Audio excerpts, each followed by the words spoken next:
Welcome વિદ્યાર્થી મિત્રો। આજે આપણે સ્વાધ્યાયનો દાખલા નંબર 5 ચેપ્ટર નંબર 5 છે ભાગીદારના પ્રવેશમાં સ્વાધ્યાયનો દાખલા નંબર 12 નો અભ્યાસ કરીશું। મિત્રો 10 અને 11 ના દાખલામાં આપણે નવો ભાગીદાર પાઘડી પેટે રોકડ લાવે અને જૂના ભાગીદાર તરત જ ઉપાડી જાય એ મુદ્દાની ચર્ચા હતી। હવે આ દાખલામાં નવો ભાગીદાર પાઘડી પેટે રોકડ લાવશે નહીં આ બાબતની અહીંયા ચર્ચા છે। એના અનુસંધાનમાં આપણે અહીંયા દાખલો ગણવાનો છે। મિત્રો નવો ભાગીદાર ભાગડીની રકમ રોકડમાં લાવી શકે નહીં ત્યારે શું નોંધ થાય એનો આપણે આગળ અભ્યાસ કરીશું। એના અનુસંધાનમાં અત્યારે આપણે આ દાખલો ગણવાનો છે। મિત્રો તમે ચોપડી ટેક્સ્ટબુક ખોલી લો। ટેક્સ્ટબુકના પાના નંબર 216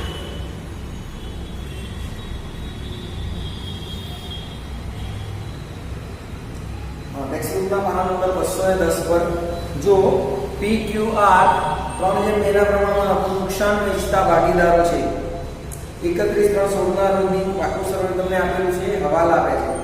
સૌપ્રથમ મિત્રો આપણે શું કરીએ છીએ તો હવાલાની ટીક માર્ક। તો પહેલા બધા દરેક વિદ્યાર્થી હવાલા ટીક માર્ક કરી દો। ચલો ટીક થઈ ગયા પછી હવાલાની ચોપડીમાં ટીક કરી દો। એક જમીન મકાન પર ટીક આવશે, એક દેવાદારો પર ટીક આવશે, યંત્રો પર ટીક આવશે અને લેણદારો પર ટીક આવશે। હવે તો દાખલાની શરૂઆત કરી પહેલા જ પાકા સરવૈયાથી મૂડી દેવા સાઈડ। ચલો મૂડી દેવામાં પહેલું શું આપ્યું છે P અને Q ની મૂડી આપી છે। ચલો મિત્રો મૂડી કેટલી આપી છે? P ની મૂડી 70000 છે, Q ની મૂડી 50000 છે। તો P ની મૂડી 70000 અને Q ની મૂડી 50000 છે। એટલે મૂડી ખાતામાં જમા બાજુ બાકી આગળ લાવ્યા P ની મૂડી છે 70000 અને Q ની મૂડી છે 50000।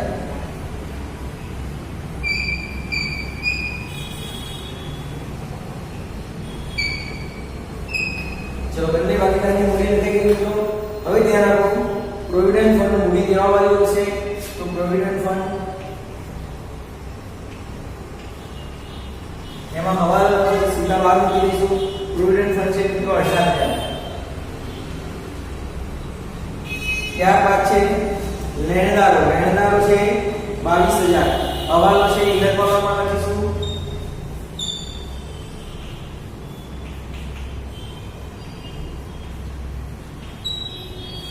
एक लाइन छोड़ी लाइन बोली। चलो मूडी देवा साइड एंट्री पूरी થઈ ગઈ મિત્રો। હવે જમીન મકાન છે 80000 મિલકત લેનામાં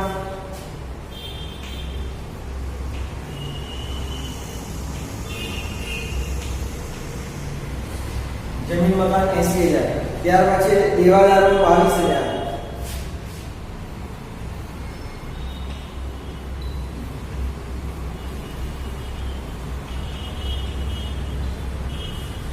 દેવાદારો 22000।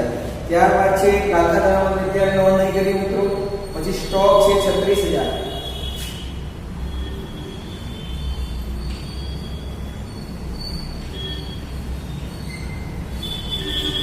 ત્યારબાદ છે રોકડ સિલક 4000 બાકી આગળ લાવ્યા રોકડ ખાતામાં।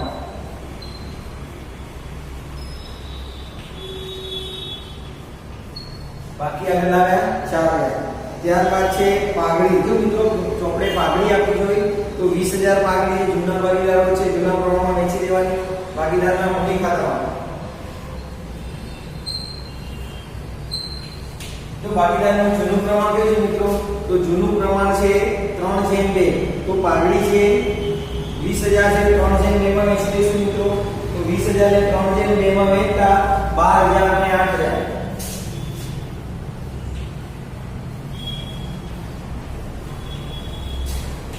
પાઘડીની રકમ માટે વેચાણ છે મિત્રો। પ્રમાણ છે જૂનું પ્રમાણ ભાગીદારોનું 3/2। જૂનું પ્રમાણ છે 3/2 3 પંચમાંશ અને 2 પંચમાંશ। પાઘડી આપી ટોટલ 20000 ગુણ્યા 3/5 અને 20000 ગુણ્યા 2/5 એટલે 3/2 માં વેચતા 12000 અને 8000 પાઘડી આવશે। ચલો એન્ટ્રી પૂરી થઈ ગઈ મિત્રો। હવે હવાલાની શરૂઆત કરી છે। પહેલો હવાલો છે આર મૂડી પેટે 60000 રોકડા લાવશે। આર મૂડી પેટે કેટલા રોકડા લાવશે? 60000 રોકડ આવે છે તો રોકડ ખાતે ઉધાર। તો રોકડ ખાતામાં ઉધાર બાજુ લખીશું આર ના મૂડી ખાતે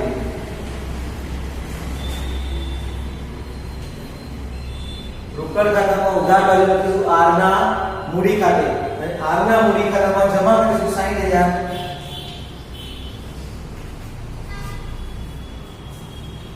રોકડ ખાતે R ના મૂડી ખાતામાં જમા કરીશું 60000 રોકડ ખાતે. બીજો હવાલો છે પેઢીની પાઘડીની કિંમત 30000 નક્કી થઈ. મિત્રો પેઢીની પાઘડી આપી છે 30000. પેઢીની પાઘડીની કિંમત કેટલી નક્કી થઈ છે 30000. તો 30000 ના અનુસંધાનમાં જો મિત્રો આ તેના ભાગની પાઘડી રોકડમાં લાવશે નહીં. જો નવો ભાગીદાર પાઘડીની રકમ રોકડમાં લાવે છે લાવી તો રોકડ ખાતે ઉધાર કે જૂના ભાગીદાર છે ત્યાગના પ્રમાણમાં નહીં છે. અહીંયા રોકડમાં લાવવાનો નથી. તો R ના મૂડી ખાતે ઉધાર કરી જૂના ભાગીદારના મૂડી ખાતે જમા કરીશું ત્યાગના પ્રમાણમાં. પાઘડીની રકમ રોકડમાં લાવતો નથી R માટે. ચલો મિત્રો પહેલા ત્યાગનું પ્રમાણ શોધવું પડશે.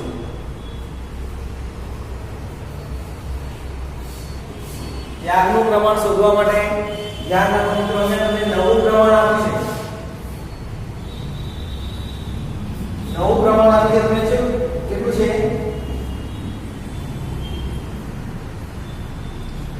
છેલ્લા વારમાં જો 5/2/3 5/2/3 એટલે 5 દશાંશ 2 દશાંશ અને 3 દશાંશ જૂનું પ્રમાણ છે અને નવું પ્રમાણ પણ આપી દીધેલું છે. તો ત્યાગ શોધાય. ત્યાગ બરાબર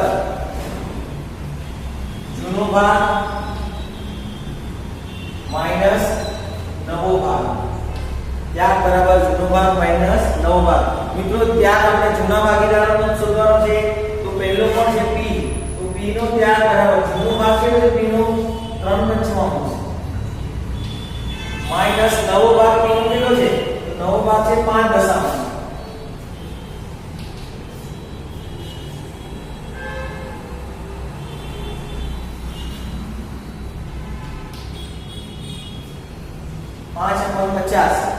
ચલો Q નો ત્યાગ બરાબર Q નો જૂનો ભાગ કેટલો છે 2/5 માઈનસ 2 દશાંશ.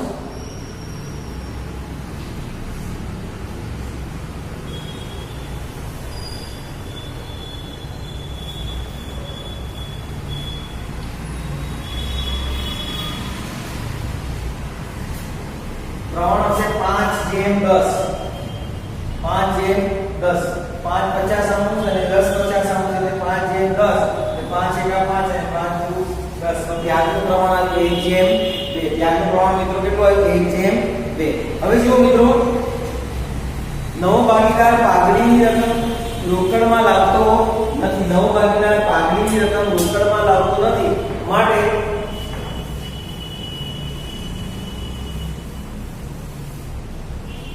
નવો ભાગીદાર પાઘડીની રકમ રોકડમાં લાવતો નથી માટે જે પાઘડીની રકમ છે તો આપણે R ના ભાગની પાઘડી પેઢીની કુલ પાઘડી 30000 નક્કી થઈ. તો R ના ભાગની પાઘડી શોધીશું. તો R ના ભાગની પાઘડી બરાબર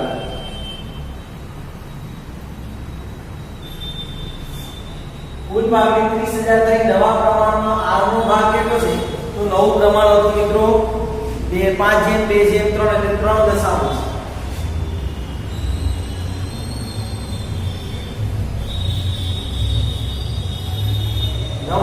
R ના ભાગની પાઘડી કેટલી થઈ ગઈ મિત્રો 9000. તો R ના ભાગની પાઘડી છે 9000. જૂના ભાગીદારો વચ્ચે ત્યાગના પ્રમાણમાં વહેંચી દેવાની છે. તો અહીં આમનો થશે R ના મૂડી ખાતે ઉધાર.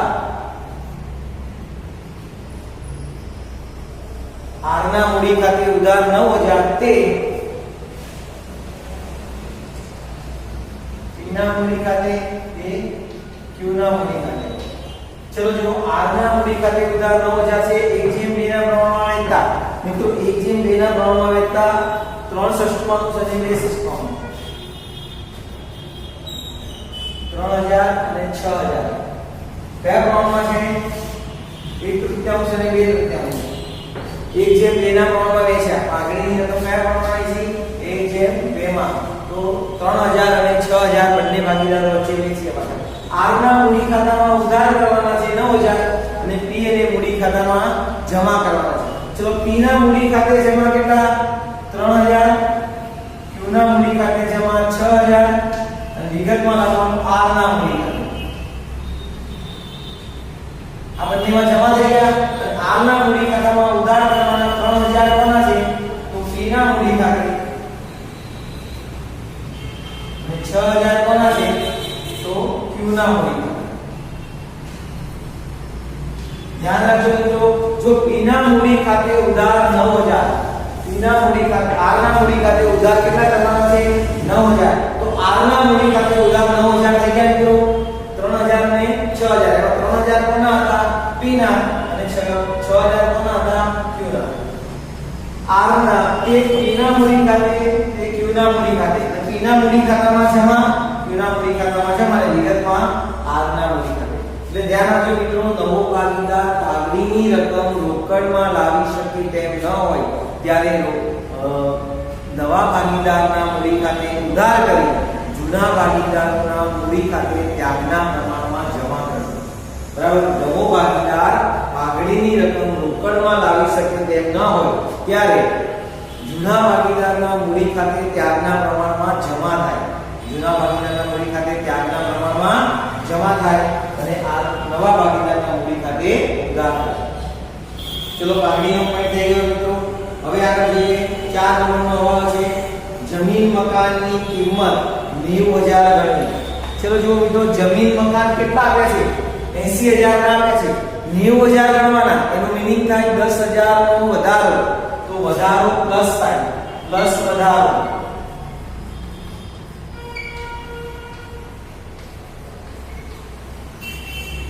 એટલે 90000 થયા કુલ.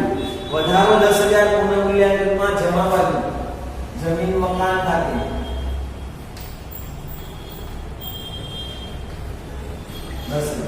ચલો પછી મિત્રો બીજો હવાલો છે, દેવાદારો પર ગાળખા અનામત 5% રાખવી. ચલો, દેવાદારો કેટલા છે? અહીંયા 22000 ના છે. તો 22000 ના 5% મિત્રો 1100 થાય. તો માઈનસ ગાળખા અનામત, માઈનસ ગાળખા અનામત 1100 કરી દઈશું. બરાબર. 22000 માંથી મિત્રો કેટલા માઈનસ કરીશું? આપણે 11000 એટલે 20912 છે.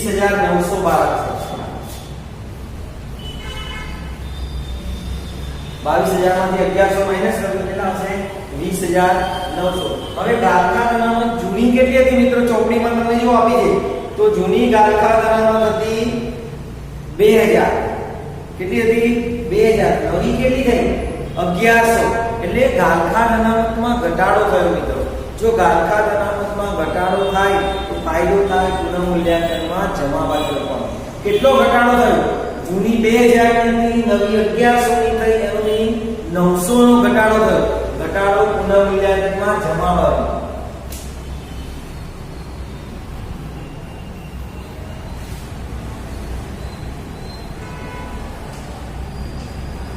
ગાળખા અનામત ખાતે કેટલા આવ્યા મિત્રો?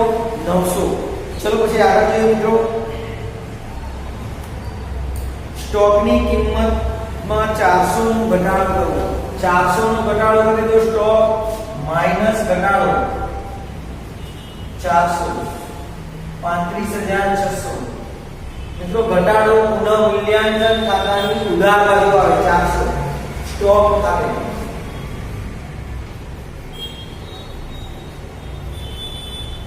પુનઃ મૂલ્યાંકન ખાતાની ઉધાર બાજુ ઘટાડો 400 છે. ચલો ત્યાર પછી મિત્રો, લેણદારોને 5000 ચૂકવવાના, 500 ચૂકવવાના નથી. 500 નો ઘટાડો થાય છે દેવામાં. તો માઈનસ ઘટાડો 500 દેવાદારોમાંથી ઘટાડો કરી દઈશું મિત્રો. તો કેટલા આવશે? 21500. 22000 માંથી 500 જશે, 21500 નો ઘટાડો થયો. આ ઘટાડાની બીજી અસર પુનઃ મૂલ્યાંકન ખાતાની જમા બાજુ લેણદાર ખાતે.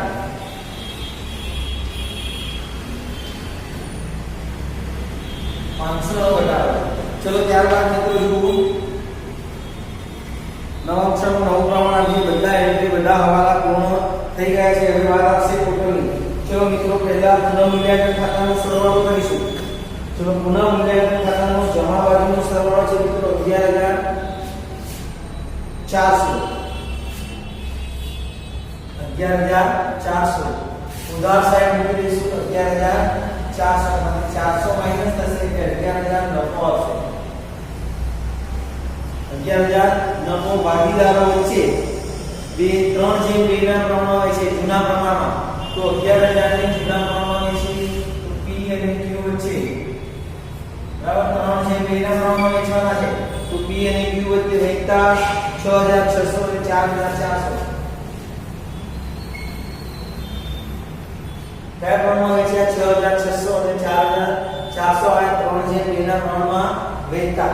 આ નફો મૂડી ખાતામાં જમા બાજુ લઈ જઈશું પુનઃ મૂલ્યાંકન ખાતે 6600 4400. ચલો હવે પુનઃ મૂલ્યાંકન ખાતાનો નફો ભાગીદારના મૂડી ખાતામાં લાવી દીધા. હવે પુનઃ મૂડી ખાતામાં ખાતું ક્લોઝ કરી દઈએ મિત્રો.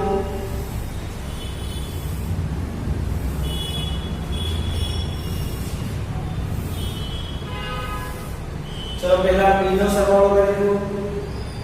તો P નો સરવાળો થશે મિત્રો 60400. Q નો સરવાળો 60400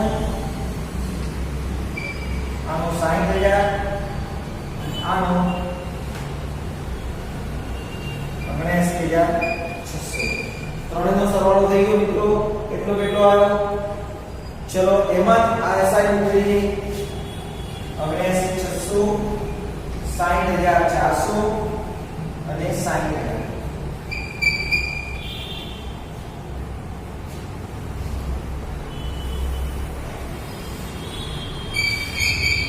બાકી આગળ લઈ ગયા. બાકી આગળ 79600 માંથી 12000 બાદ કરતા 67600. 60400 માંથી 8000 બાદ કરતા 52400 અને 60000 માંથી 9000 માઈનસ કરતા 51000. આ ત્રણેયનો સરવાળો મિત્રો મૂડી બાજુ લઈશું. મૂડી ખાતાની આસાની બાકી લખી દઈએ મૂડી ખાતા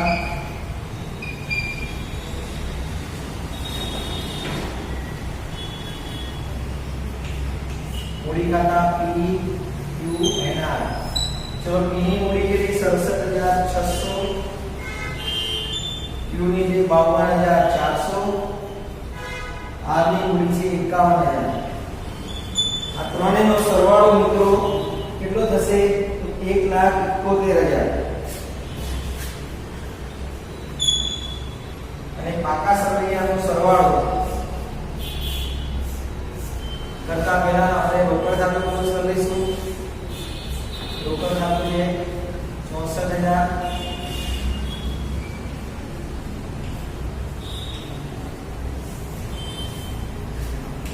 બાકી આગળ લઈ ગયા. આ 64000 રોકડ સિલક.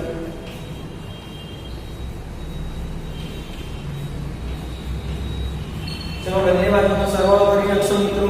તો બંને બાજુનો સરવાળો થશે પાકા શબ્દનો 2,10,500. 2,10,500. આ થઈ ગયો મિત્રો સ્વાધ્યાયનો દાખલા નંબર 12. ધ્યાન આપો મિત્રો, આ દાખલામાં પાઘડીનો મુદ્દો કયો છે કે નવો ભાગીદાર પાઘડીની રકમ રોકડમાં લાવતો નથી. રોકડમાં નવો ભાગીદાર પાઘડીની રકમ ન લાવે તો રોકડ આરના મૂડી ખાતે ઉધાર એટલે નવા ભાગીદારના મૂડી ખાતે ઉધાર કરી જૂના ભાગીદારના મૂડી ખાતે જમા કરવાનો ત્યાગના પ્રમાણમાં. આ મુદ્દાને આધારે અહીંયા નવો ભાગીદાર પાઘડીની રકમ રોકડમાં ન લાવે તેનો આપણે અભ્યાસ કરીએ.